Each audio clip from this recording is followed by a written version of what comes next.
all know the classic cop-out when your film bombs at the box office, right? You don't like the movie because you are bigots and don't like the strong female characters in this film. You racist, homophobic, sexist. Usually that comes from people online defending God knows what film next. And sometimes even the actors and actresses and even directors join the fight too. They all have a tweet storm sesh and talk about how their film is great, and it's actually you who is the problem. Well, now it seems like executives are joining the fight too, because we just saw recently a Disney executive come out and play the same chess move. Checkmate. Disney exec blames the Marvels flop on bigoted audience members. No other reason why the Marvels flopped.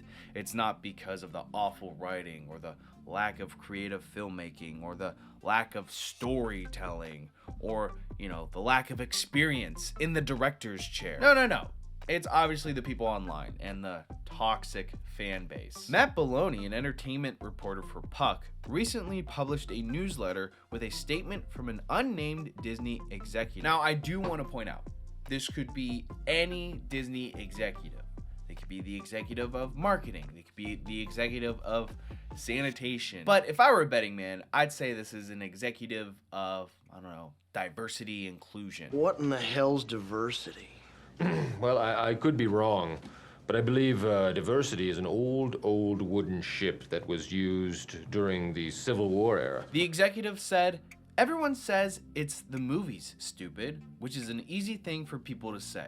Yes, I agree. It is an easy thing to say because it's true. People know when a movie is terrible. We have years upon years of great films and cinematography to compare these films to. Personally, when I judge a movie, I think, will this movie do great if it was released between 2008 and 2016?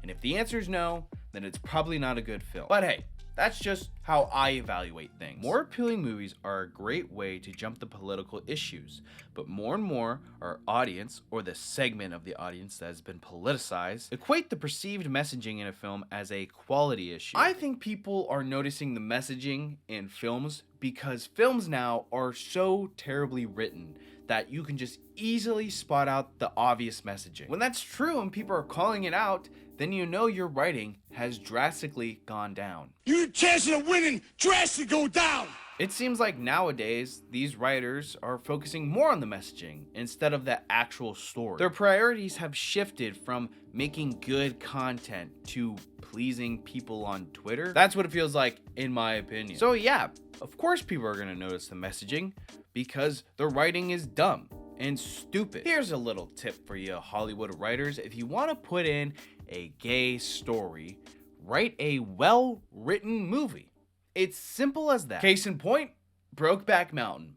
18 naked cowboys in the showers at Ram Ranch. That movie was critically praised, and it has a gay story. I mean, I don't know if it's good or not, because I totally never seen it, and it won a bunch of awards and shit. They won't say they find female empowerment distasteful in the Marvels or Star Wars, the latest trilogy starring Daisy Ridley, but they will say they don't like those movies because they are bad. I do like the specific examples they use, the Marvels and Star Wars, but only the sequel trilogy. Because, we can't mention the original trilogy with a female character that's so well loved in Princess Leia, because there's no bigots complaining about her, huh? Or they don't bring up, Rogue One, which had a female lead, and not a bigot was in sight when that movie came out because it was actually a good movie. What about other movies with women characters in it? What about, Wonder Woman?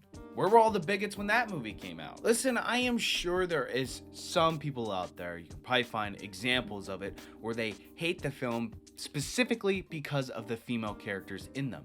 But the majority of the people they are calling bigots and racist and sexist are just criticizing a terrible written film. So make better movies becomes code for make movies that conform to regressive gender stereotypes or put men front and center in the narrative, which is what you're seeing now and what Bob Iger's Pivot is about right now. Whoa, folks, we have done it. We have cracked the code. We have solved the case. We have read between the lines. Make better movies is code for I'm a bigot. Macklin, you You son of a bitch. Yes, that's right. Anytime you see someone on Twitter say, hey, why don't we make better films? You know, deep down inside, they are a white supremacist, bigoted sexist. Like, how ridiculous is that statement? These people live in their own me-centered bubble. Oh, I possibly can't make a bad film that bombs at the box office because my film has 10 POCs in it, and my last film had 5 POCs. So there's no way it could bomb at the box office because I have more POCs. That means I'm making fantastic movies here. It's those internet trolls who say I need to write a better story that are bombing this movie at the box office.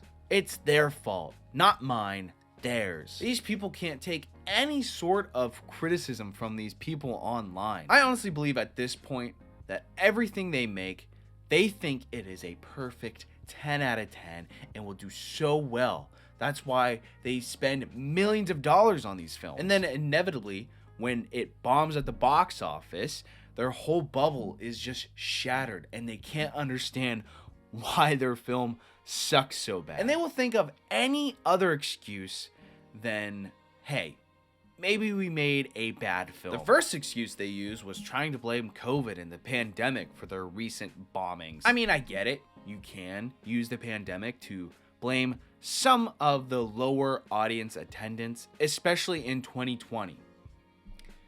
But last time I checked, it's 2024. And people are going to the movies again. I mean, look at the success of the box office this year with Barbie, Oppenheimer, and hell, even Guardians of the Galaxy 3. People are going back to the movies. They just aren't seeing your garbage films. Like I said, they were all using COVID as an excuse. Even Bob Iger chimed in. When asked about The Marvels, he specifically said, quote, "The Marvels was shot during COVID and there wasn't enough supervision on set from executives." Why do the executives have to babysit the filmmakers on set? Oh, well, I guess they do that when your director has no experience with a multi-million-dollar budget film. But now we're seeing that COVID excuse die out, and we're going back to the old reliable.